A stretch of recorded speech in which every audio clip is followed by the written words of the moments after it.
छत्तीसगढ़ त्रिस्तरीय पंचायत चुनाव में दूसरे चरण की वोटिंग अब खत्म हो गई है। दूसरे चरण के तहत प्रदेश के 43 विकास खंडों में वोटिंग यानी कि मतदान की प्रक्रिया पूर्ण हुई। 9,738 मतदान केंद्र बनाए गए और 21 फरवरी को यानी कि ठीक अगले दिन कल के दिन मतगणना होगी, नतीजे सामने आएंगे। बात अगर हम करें पहले चरण की मतगणना हुई थी, उसके बाद इसके नतीजे आए जिसमें इस प्रकार से बीजेपी समर्थित प्रत्याशियों को जीत मिली। बहरहाल अब दूसरे चरण पर नजरें टिकी हुई हैं।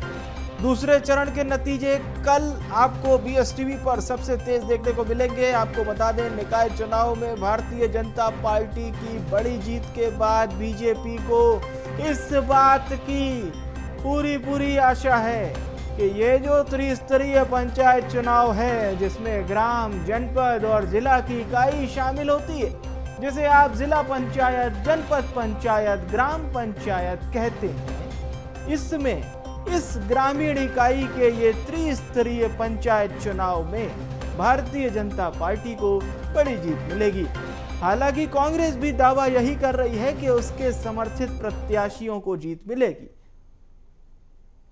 हमारे साथ फोन लाइन पर हमारे सहयोगी करिश्मा सोनी जुड़ चुकी हैं। जी करिश्मा, दावे तो अपने अपने हैं क्योंकि यहाँ पर पार्टी का झंडा काम नहीं आता, लेकिन हाँ, लोग जरूर होते हैं जो एक खास विचारधारा यानी कि खास पार्टी को सपोर्ट करते हैं। बहरहाल पहले चरण में ऐसा लगा था कि बीजेपी की सर्वाधिक जीत हुई है उनके समर्थित सदस्यों की। दूसरा चरण खत्म हो चुका है, कल हम नतीजे बताएंगे। जी बिल्कुल विवेक, त्रिस्तरीय पंचायत चुनाव के दूसरे चरण का मतदान जो है आज संपन्न हो चुका है और जो भी मतदाता मतदान केंद्र के अंदर है केवल वो ही जो है मतदान दे सकेंगे। और अगर परसेंटेजेस की बात की जाए विवेक, तो पहले चरण में भी हमने देखा कि त्रिस्तरीय पंचायत चुनाव के फर्स्ट फेज में काफी अच्छा वोटिंग प्रतिशत जो है हमें देखने को मिला, जिसमें 81% जो है वोट हुए। और इस बार के अगर 1 बजे तक के आंकड़े आपको बता दें तो इसमें आपको बता दें कि राजधानी रायपुर के तिल्दा, नेवरा और धरसीवा, ये जो 2 जगहें हैं वहां पर जो है त्रिस्तरीय पंचायत चुनाव के दूसरे चरण का मतदान जो है चल रहा था, जिसमें तिल्दा, नेवरा में 42% जो है यहाँ पर वोटिंग हुई है, वहीं धरसीवा में 53% वोटिंग हुई है।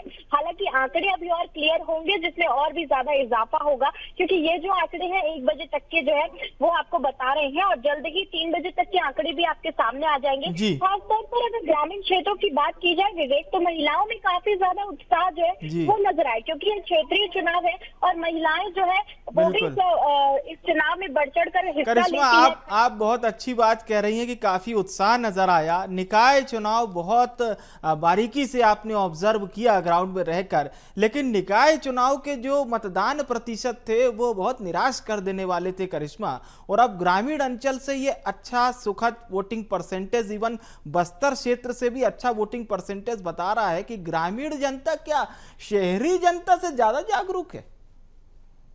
जी बिल्कुल विवेक, अगर आंकड़े देखें तो निकाय चुनाव में जिस तरीके से एक्सपेक्टेशन थी कि अब जो है काफी अच्छा मत प्रतिशत हमें देखने को मिलेगा, उससे विपरीत हुआ। और ये जो ग्रामीण क्षेत्रों का चुनाव चल रहा है इसमें बढ़ चढ़ करके जो है लोकतंत्र के इस महापर्व में अपनी आहुति देने के लिए जितने भी ग्रामीण क्षेत्र के लोग हैं, चाहे वो पुरुष मतदाता हो या महिला मतदाता हो, बढ़ चढ़ कर जो है सामने आ रही। जब हमने चर्चा भी की विवेक महिलाओं से, तब महिलाओं का भी कहना था कि वो जो है काफी ज्यादा उत्साहित है और पूरे घरों के काम वाम छोड़ करके सबसे पहले वो मतदान देने पहुंची। इससे समझ आता है कि विकास को लेकर के जो एक आशा लोगों के मन में रहती है, तो वो जो आशा है ग्रामीण लोगों में कितनी ज्यादा है। बहुत अच्छी बात आपने करिश्मा कही उन लोगों से बातचीत करते हुए। और वाकई में ये लोगों को भी समझना होगा कि ग्रामीण अंचल से लोग बाग बहाने नहीं बना रहे हैं, धूप, गर्मी और अन्य किसी वजहों के वो जा रहे हैं। और ये जो 81% के आंकड़े आ रहे हैं, कहीं ना कहीं निकाय चुनाव में जो जनता ने वोट किए थे उनके लिए एक बहुत बड़ा सवाल है। बहुत बहुत शुक्रिया करिश्मा आपका तमाम जानकारी हमारे दर्शकों से साझा करने के लिए।